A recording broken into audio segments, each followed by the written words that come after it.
Hello everyone. Welcome to today's video.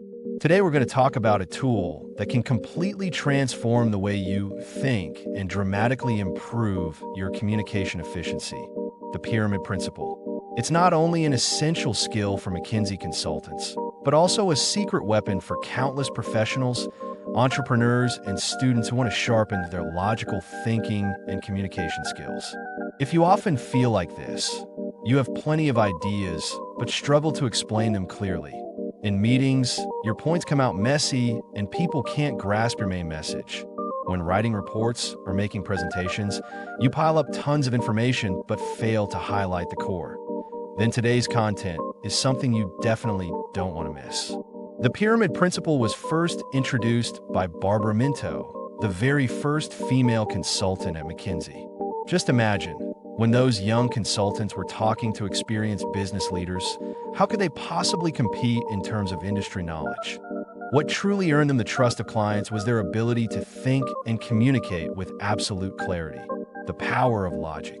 The pyramid principle is the method Barbara Minto developed, a way to take complex, messy information and organize it into a clear pyramid structure so that anyone can understand it instantly.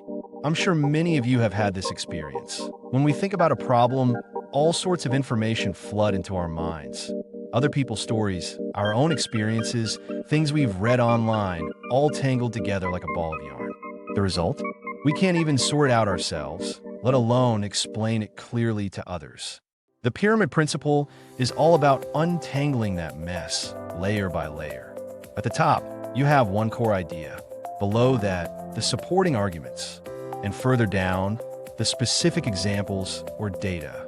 Just like a pyramid, summary at the top, support underneath, building up step by step. So how do we actually do this in practice? Step 1, categorize and group. For example, grapes, apples, bananas, tables, chairs, and coffee tables. If you try to memorize these items one by one, it's exhausting. But if you first divide them into two groups, fruits and furniture, then remember the details within each group, it becomes much easier. Step 2, abstract to a higher level. Fruits and furniture can be further abstracted into a broader category, objects. This creates a higher level classification. By organizing information this way, it not only becomes easier to remember, but also much clearer to communicate. Within the same level of the pyramid, the key points must be connected by a logical relationship. The most common ones are 4 types. 1. Deductive order. Take the classic syllogism as an example.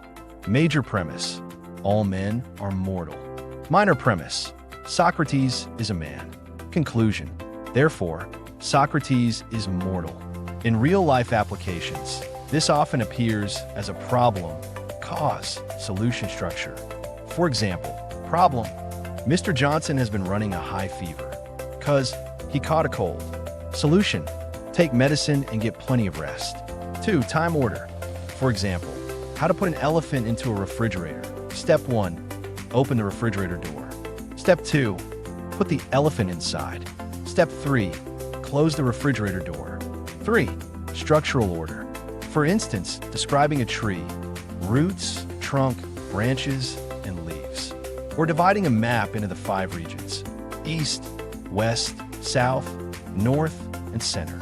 Here, there are 2 key principles: collectively exhaustive and mutually exclusive. Collectively exhaustive means all parts that make up the whole must be included, nothing left out.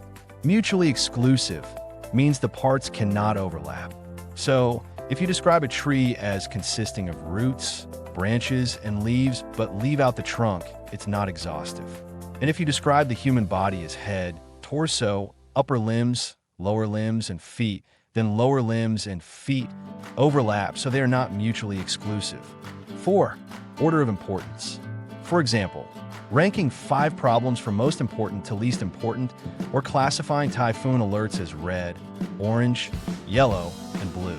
Once you understand the pyramid principle, the key question is, how do you apply it in spoken communication? If you're simply delivering information, it's best to state your conclusion first, then expand on the details. If your goal is to persuade someone, it often works better to start with the facts and reasons, guiding the other person to reach the conclusion on their own. In writing or creating a presentation, it's generally recommended to use a top-down or introduction, body, conclusion structure. First, present the conclusion or main idea.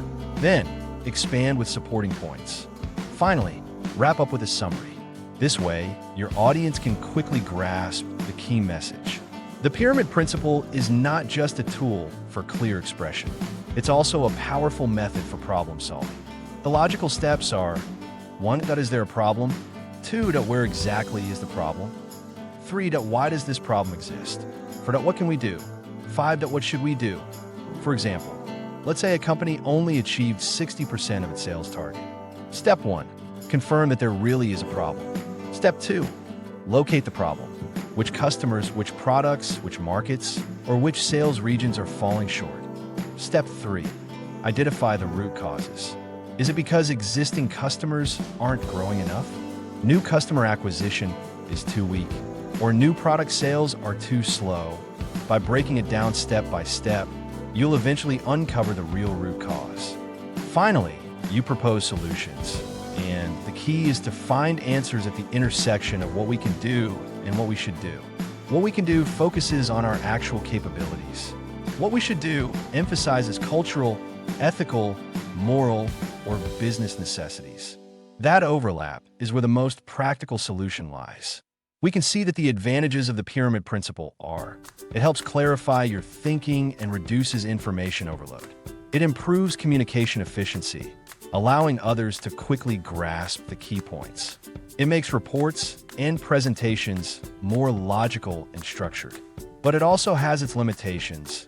It's better suited for static logical structures rather than dynamic system relationships. That's why, in more complex situations, combining it with systems thinking often leads to even better results. The pyramid principle is really just a way of thinking, a habit of thought. And that habit can be summed up like this: start with the conclusion, then provide the support. Classify first, then abstract.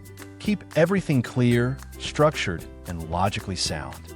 Once you master this structured way of thinking, whether it's in meetings, writing, or everyday communication, everything will become clearer and more efficient. So next time you're writing a report, preparing a presentation, or even just trying to explain a complex idea to a friend, try building a pyramid in your mind first. That's all for today's sharing. I hope you found it helpful. If you did, don't forget to like and subscribe, and I'll see you in the next video.